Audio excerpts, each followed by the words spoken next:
Da jeg startede, der havde jeg utrolig mange smerter i det meste af min krop, men primært min venstre ankel, som jeg har brækket, og har aldrig nogensinde fået træning på nogen måde, og gik med krykker hele tiden.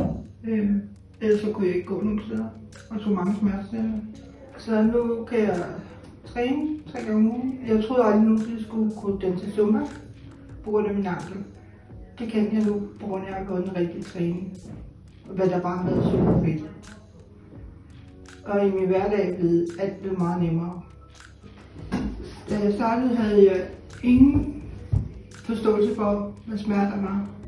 Altså smerter, det var noget, der kunne være farligt for mit vedkommende.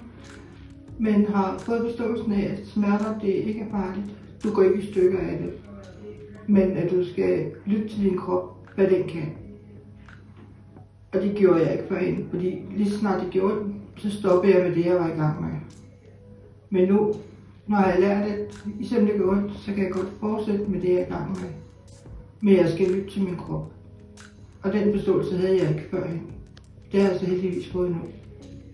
Og jeg vil varmt anbefale til andre at prøve det her, fordi man kan få den her forståelse for, hvad smerter er.